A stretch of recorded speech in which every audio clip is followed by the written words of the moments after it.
new homes. Where are you building these homes, and won't handing out that kind of money just drive up prices higher? No, it's not handing out. First, let me say this issue of housing, and I think those of you listening on this, the problem we've had is that we've got a lot of folks that see housing as another commodity. It can be bought up, it can be shifted, it can be moved around. Those are not folks living in those houses. Those of you listening tonight, that house is a big deal. I bought and owned one house in my life. My mom still lives in the house where I was. And when I think of a house, I'm thinking of Christmas services after midnight mass where you go with your family. We need to make it more affordable. And one of the things, as I said, this program that the Vice President is pushing forward and bringing a new way of approaching this is something we're doing in Minnesota from that lead. We in the state invested in making sure our housing was the biggest investment that we'd ever made in housing. It starts to make it easier. We cut some of the red tape. Local folks, look, we can't do it at the federal level, but local folks make it easier to build those homes. And then that down payment assistance. I can tell all of you out there, certainly for me, using the GI Bill was one thing, but a veteran's home loan, the big thing about a veteran's home loan is you don't have to pay the down payment. Those are things that make it there. Now, look, you're going to pay it back, and you're going to pay your mortgage. Those are things that we know in the long run, the appreciated value, the generational wealth that's created from it. And I will give Minneapolis an example. Minneapolis is the one city where we've seen the lowest inflation rates. We've seen a 12% increase in stock because we've put some of these things in, and we're implementing a state program to make sure we give some of that down payment assistance. We get it back from people because here's what we know. People with stable housing end up with stable jobs. People with stable housing have their kids able to get to school. All of those things in the long run end up saving our money. And that's the thing that I think we should be able to find some common ground in, but we can't blame immigrants for the only reason. That's not the case that's happening in many cities. The fact of the matter is that we don't have enough naturally affordable housing, but we can make sure that the government's there to help kickstart it, create that base. Governor, your time is up. Senator Vance, as far as your campaign's position, the promise is to seize federal lands to build homes, remove regulation, provide tax breaks, and cut back on immigration, which you say pushes up prices. Where are you going to build all the new homes you're promising, and what part of any of this plan will provide immediate relief? You have 2 minutes. Well, first of all, Tim just said something that I agree with. We don't want to blame immigrants for higher housing prices, but we do want to blame Kamala Harris for letting in millions of illegal aliens into this country, which does drive up costs, Tim.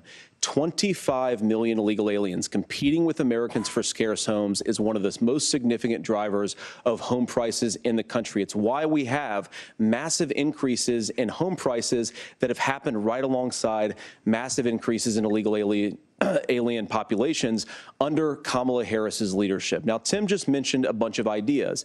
Now, some of those ideas I actually think are halfway decent, and some of them I disagree with. But the most important thing here is Kamala Harris is not running as a newcomer to politics. She is the sitting vice president. If she wants to enact all of these policies to make housing more affordable, I invite her to use the office that the American people already gave her, not sit around and campaign and do nothing while Americans find the American dream of homeownership completely unaffordable.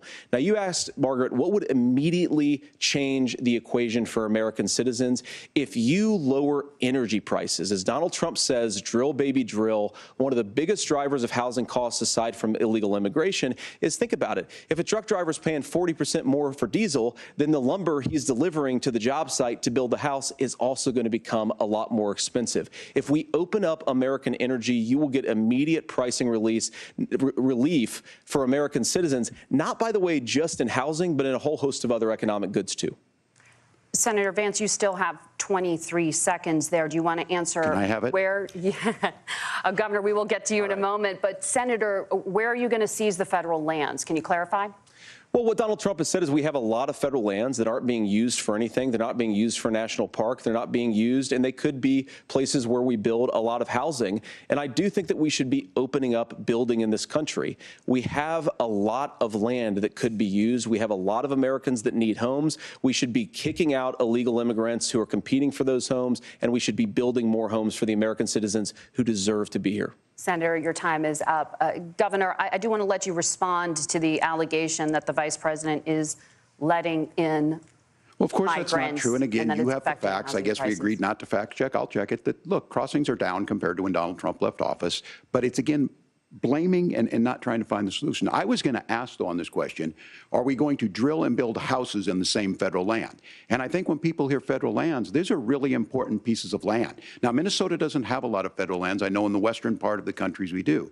There's not a lot of federal lands in and around Minneapolis, for example. So the issue is I don't understand the federal lands issue unless we see this, and I worry about this as someone who cares deeply about our national parks and our federal lands. Look, Minnesota, we protect these things. We've got about 20% of the world's fresh water. These lands protect. They're there for a reason. They belong to all of us. But again, this is when you view housing and you view these things as commodities. Like, there's a chance to make money here. Let's take this federal land and let's sell it to people for that. I think there's better ways to do this. We've seen it in Minnesota. We're able to refurbish some of these houses. We're able to make some investments. That gets people in. And I'm still on the fact on this. Economists, Senator Vance, you said you don't like the economists. Which economists are saying that it is immigrants that's adding to the cost? Governor, your time is up. But Senator, on that point, I'd like for you to clarify. There are many contributing factors to high housing costs. What evidence do you have that migrants are part of this problem? Well, there's a Federal Reserve study that we're happy to share after the debate. We'll put it up on social media, actually, that really drills down on the connection between increased levels of migration, especially illegal immigration, and higher housing prices. Now, of course, Margaret, that's not the entire driver of higher housing prices. It's also the regulatory regime of Kamala Harris. Look, we are a country of builders. We're a country of doers. We're a country of explorers. But we increasingly have a federal administration that makes it harder to develop our resources, makes it harder to build things, and wants to throw people in jail for not doing everything exactly as Kamala Harris says they have to do. And what that means is that you have a lot of people who would love to build homes who aren't able to build homes. I actually agree with Tim Walz. We should get out of this idea of housing as a commodity. But the thing that has most turned housing into a commodity is giving it away to millions upon millions of people who have no legal right to be here. What are the federal regulations? I deal with this as a governor. You can very quickly reply. I'm sorry.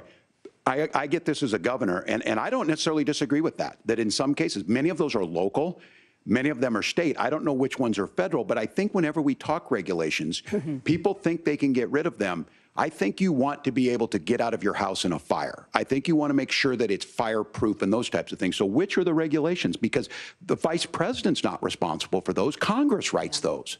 Governor, thank you. Gentlemen, we have a lot to get through. You're passionate about the housing crisis, I can tell. But Nora? Thank you. One of the top problems facing Americans is the high cost of